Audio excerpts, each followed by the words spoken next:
नमस्कार दोस्तों, मैं पुरुषोत्तम मुदगल कला व संस्कृति का एक छोटा सा टॉपिक लेकर आए हैं अपने आभूषण। आपका दोस्तों हमारे YouTube चैनल संकल्प कोचिंग श्री गंगानगर में स्वागत है।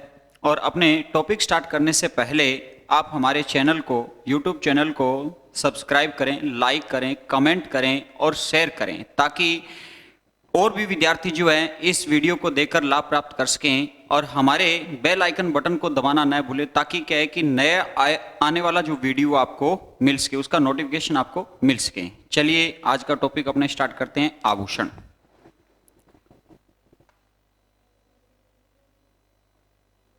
दोस्तों आभूषण जो टॉपिक है, इस आभूषण टॉपिक के अंदर अपने देखो क्या रहता है कि सबसे पहले जब अपने आभूषण प्रारंभ करते हैं तो आभूषण को डिवाइड करते हैं अपने कितनी श्रेणियों में हैं।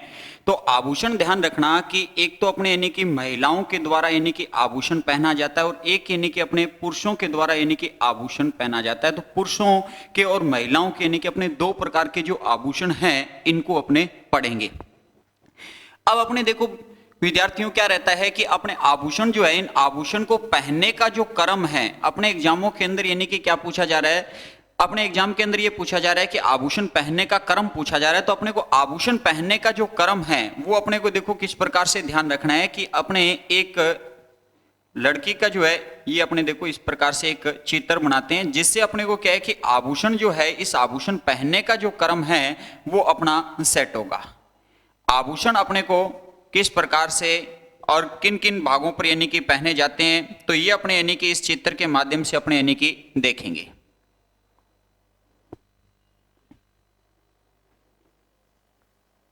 देखो इसमें सबसे पहले जो आभूषण अपने यानी कि पहने जाते हैं वो शीश वह मस्तक के आभूषण रहते हैं। अपने सबसे पहले जो आभूषण पहनने का जो क्रम है, सबसे पहले शीश व मस्तक के आभूषण रहते हैं। उसके बाद में अपने जो आभूषण आते हैं ये नाक के आभूषण आते हैं।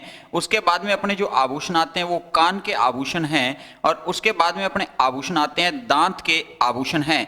उसके बाद में अपने जो आभूषण आते हैं ये गले के हैं। गले के बाद में अपने आभूषण आते हैं भुजा के। और उसके बाद में अपने जो आभूषण है वो हाथ की कलाई के आभूषण रहते हैं। और उसके बाद में हाथ की जो उंगलियां हैं इन उंगलियों के यानी कि क्या रहते हैं, आभूषण रहते हैं। इसके बाद में अपने एक आभूषण रहता है कमर के आभूषण रहते हैं। कमर के बाद में पैर की जो कलाई है, इस पैर की कलाई का आभूषण रहता है। पैर की कलाई का आभूषण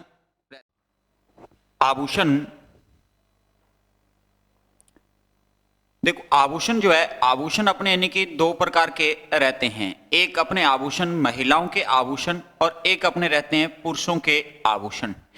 देखो अपने एग्जाम के अंदर जो क्वेश्चन अब लगातार जो पूछे जा रहे हैं वो ये क्वेश्चन पूछे जा रहे हैं, आभूषण पहनने का क्रम अपने से पूछा जा रहा है। तो आभूषण पहनने का जो क्रम है उसे किस प्रकार से अपने ध्यान रखना है। तो आभूषण पहनने का जो क्रम है ये ध्यान रखोगे आप, इस प्रकार से अपने एक चित्रण बनाते हैं। ये एक नारी का चित्रण है। देखो पेंटिंग बहुत शानदार है, इसको बना लेना साथ साथ में।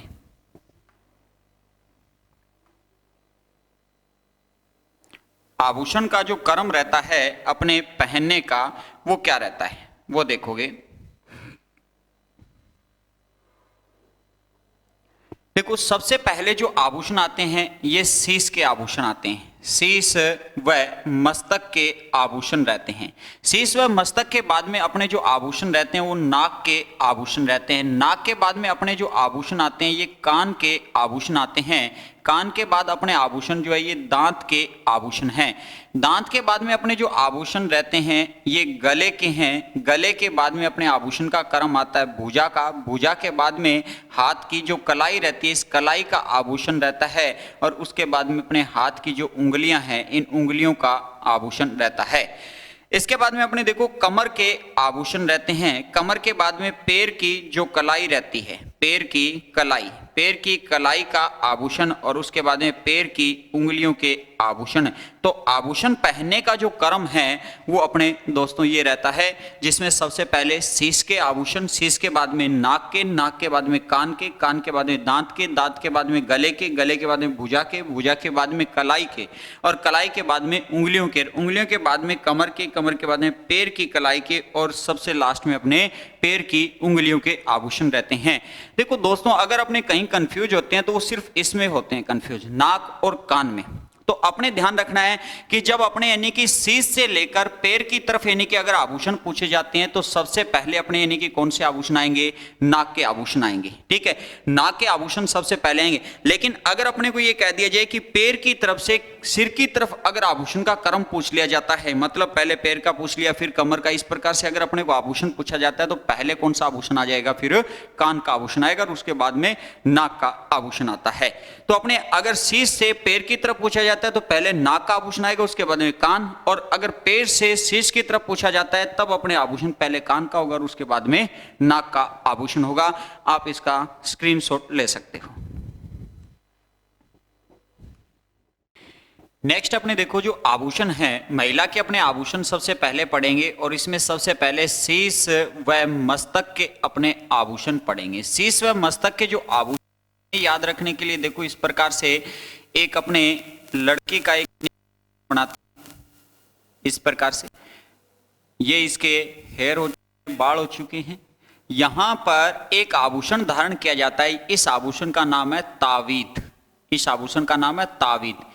एक ताबीज आभूषण होता है जो गले के अंदर पहना जाता है। एक ताबीज आभूषण होता है जो कहां पर पहना जाता है, गले में। और एक ताबीद आभूषण है जो कहां पर पहना जाता है, शीश पर आभूषण पहना जाता है। और एक बालों के अंदर एक आभूषण पहना जाता है, इस आभूषण को अपने कहते हैं गोफण। इस नाम से जाना जाता है, गोफण के नाम से जाना जाता है। और एक बच्चों एक गोफिया भी होता है जो क्या किया जाता है कि जैसे खेत वगैरह उसके अंदर यानी कि पक्षियों से रुखाड़ी करने के लिए एक धागे के अंदर पत्थर को बांधकर यानी कि फेंका जाता है, तो वो गोफिया उसका यानी कि क्या किया जाता है, वह पक्षी वगैरह से यानी कि फसलों को बचाया जाता है। और एक कौन सा आभूषण है, गोफण। जो गोफण किसमें पहना जाता है, बालों के अंदर यानी कि आभूषण को पहना जाता है।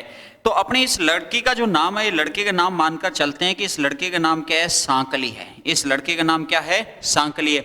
सांकली को अपने यानी कि सामान्यतः घर पर किस नाम से जानते हैं, हांकल के नाम से जानते हैं, क्योंकि मारवाड़ क्षेत्र के अंदर एक शब्दावली रहती है कि सह को वो क्या बोलते हैं, है बोलते हैं। तो इस लड़के का नाम घर पर क्या है, हांकल है। मूल नाम क्या इसका, सांकली है, और इसे घर पर क्या कहते हैं, हांकल कहते हैं।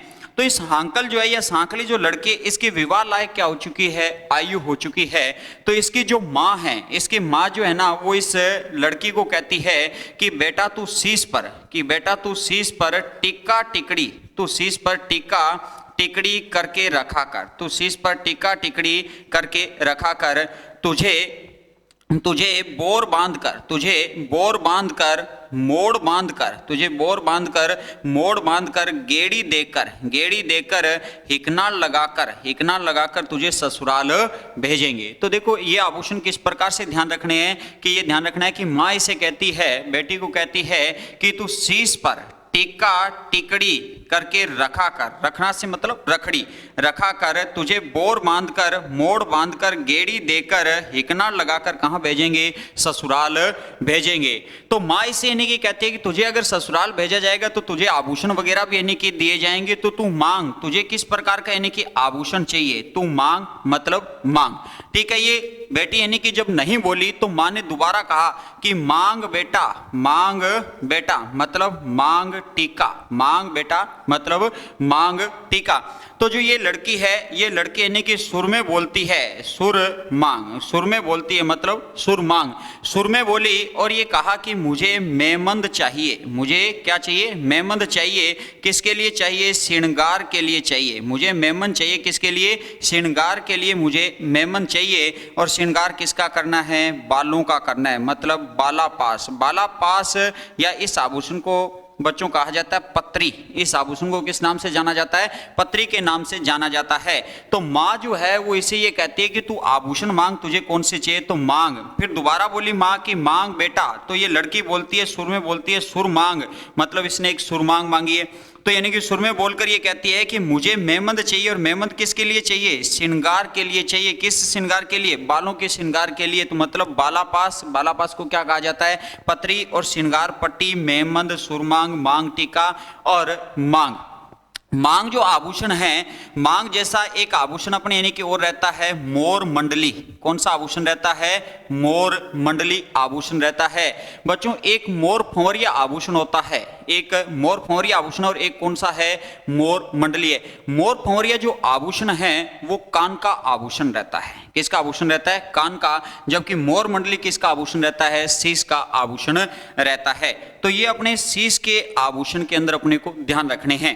देखो कुछ चीजें शीश के आभूषण में ध्यान रखना कि जो टीका जो आभूषण है, इस टीका एक आभूषण टीका से ध्यान रखना टीडो भलको, टीडो भलको, टीडो भलको। टीका के साथ में अपने को एक आभूषण और ध्यान रखना है, टीडो भलको आभूषण ध्यान रखना है। टीका जो आभूषण है, इस टीका आभूषण को ध्यान रखना, तलब के नाम से भी इस आभूषण को जाना जाता है। टीका जो आभूषण है उसे किस नाम से जाना जाता है? तलब के नाम से भी जाना जाता है। टीका या तलब जो आभूषण है, इस आभूषण का ध्यान रखना कि एक ग्रंथ है, और ये ग्रंथ कौन सा है? वेली कृष्ण रुक्मणी ग्रंथ है। वेली कृष्ण रुक्मणी ग्रंथ है। इस वेली कृष्ण रुक्मणी ग्रंथ के अंदर इस आभूषण का अपने को उल्लेख मिलता है। तो अगर अपने से क्वेश्चन पूछा जाए कि टीका या तलब जो आभूषण है उसका किस ग्रंथ में उल्लेख मिलता है, तो अपने को वेली कृष्ण रुक्मणी ग्रंथ के अंदर उल्लेख मिलता है। वेली कृष्ण रुक्मणी ग्रंथ की जो रचना है वो पृथ्वीराज राठौड़ के द्वारा की गई थी, जो कहां के राजकुमार थे? बीकानेर रियासत के राजकुमार थे, कल्याणमल के पुत्र थे, और अकबर के क्या थे? दरबारी कवि थे। तो वेली कृष्ण रुक्मणी ग्रंथ के अंदर यानी कि इस आभूषण का, टीका आभूषण या तलब आभूषण का क्या मिलता है? अपने को उल्लेख मिलता है। इस वेली कृष्ण रुक्मणी जो ग्रंथ है, इसकी रचना पृथ्वीराज राठौड़ ने गागरुण दुर्ग के अंदर की थी। इसके बाद में देखो कि एक अपने आभूषण आता है रखड़ी। रखड़ी जो आभूषण है, ये रखड़ी आभूषण ध्यान रखना कि सुहाग का प्रतीक माना जाता है। किसका प्रतीक माना जाता है? ये आभूषण सुहाग का प्रतीक ये आभूषण माना जाता है। रखड़ी जो आभूषण है, ये रखड़ी आभूषण ध्यान रखना सूर्य व शक्ति का, सूर्य व शक्ति का प्रतीक माना जाता है। रखड़ी जो आभूषण है वो सूर्य व शक्ति का प्रतीक माना जाता है। दोस्तों रखड़ी जो आभूषण है, रखड़ी आभूषण को शीश पर जब बांधा जाता है तो इसके पीछे एक नली लगी होती है। उस नली या हुक को, नली या जो हुक है, इस नली या हुक को ध्यान रखना बच्चों कि सरी के नाम से जाना जाता है। तो सरी अगर आभूषण अपने से पूछा जाए कि कहाँ का है, तो सरी जो आभूषण है वो शीश का आभूषण है। फिर रखड़ी जो है, इस रखड़ी को शीश पर ठहराने के लिए, मतलब यहाँ पर बांधने के लिए क्या किया जाता है? एक नली या एक हुक लगा होता है। उस नली या हुक को किस नाम से जाना जाता है? सरी के नाम से जाना जाता है। एक अपने आता है बोर। बोर जो है, इस छोटे बोर को यानी कि बोर, और बड़ा जो होता है उसे क्या बोला जाता है? बोरला कहा जाता है। बड़ा जो है उसे क्या कहा जाता है? बोरला कहा जाता है। तो यानी कि छोटा बोर होता है उसे बोर, और बड़ा जो है उसे क्या कहा जाता है? बोरला कहा जाता है। तो ध्यान रखना है कि आदिवासियों में, आदिवासी जो हैं, इन आदिवासियों में कोड़ियों का, आदिवासियों में कोड़ियों से बना, आदिवासियों में कोड़ियों से बना जो बोर होता है, आदिवासियों में कोड़ियों से बना जो बोर होता है उसे जुमका कहा जाता है। उसे क्या कहा जाता है? जुमका कहा जाता है। आदिवासियों में कोड़ियों से बोर का निर्माण किया जाता है, उसे किस नाम से जाना जाता है? जुमका के नाम से जाना जाता है। और वैसे जुमका जो आभूषण है वो किसका रहता है? कान का आभूषण होता है। तो देखो झुमका, अगर क्वेश्चन इस प्रकार से है झुमका क्या है, तो अपने ऑप्शन में होगा कान के आभूषण, तब तो अपना आंसर क्या होगा? कान का। लेकिन अगर ये क्वेश्चन पूछा जाता है कि आदिवासियों में कोड़ियों से बना जो बोर है वो किस नाम से जाना जाता है, तो झुमका के नाम से जाना जाता है। तो अपने क्वेश्चन पूछा जाता है कि बोर या बोरला जो आदिवासियों में कोड़ियों का बना होता है कि क्या कहलाता है? झुमका कहलाता है। और सीधा झुमका पूछा जाए तो कान का आभूषण है अपने, ठीक है। तो ये अपने को ध्यान रखना है। इसके बाद में एक अपने आभूषण आता है बालापाश। बालापाश या जो पत्री आभूषण है, इस आभूषण का अपने को उल्लेख मिलता है या प्रमाण मिलता है मोहनजोदड़ो जो सभ्यता स्थल है। मोहनजोदड़ो जो सभ्यता स्थल है, इस मोहनजोदड़ो सभ्यता स्थल के अंदर अपने को इस आभूषण का प्रमाण या इस आभूषण का अपने को क्या मिलता है? साक्ष्य मिलता है। बच्चों इसका स्क्रीनशॉट ले सकते हो। एक बार देखो अपने शीश व मस्तक के जो आभूषण हैं ये एक बार रिपीट करते हैं। शीश के जो आभूषण है, शीश के आभूषण के अंदर अपने को एक आभूषण ध्यान रखना है, ताबीज आभूषण है। और मैंने बताया था कि ताबीज जो आभूषण है वो गले का आभूषण है।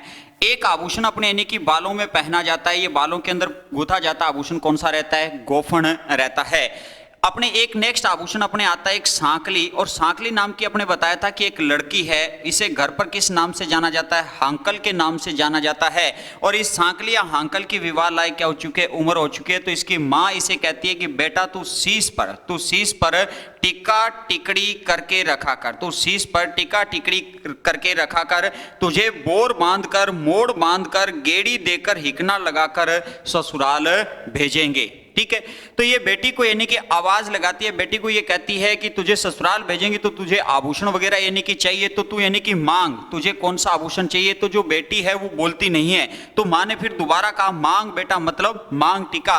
तो बेटी अब की बार बोलती है, लड़की अब की बार बोलती है, सुर में बोलती है, सुर में बोलती है तो सुर मांग। और इसने क्या मांगा है? मेमंद मांगा है। और मेमंद किसके लिए मांगा है? श्रृंगार के लिए मांगा है। और किसके श्रृंगार के लिए? बालों के श्रृंगार के लिए मांगा है। तो मतलब बालापास या पत्री श्रृंगार से श्रृंगार पट्टी, मेमंद, सुरमांग, मांग टिका और मांग।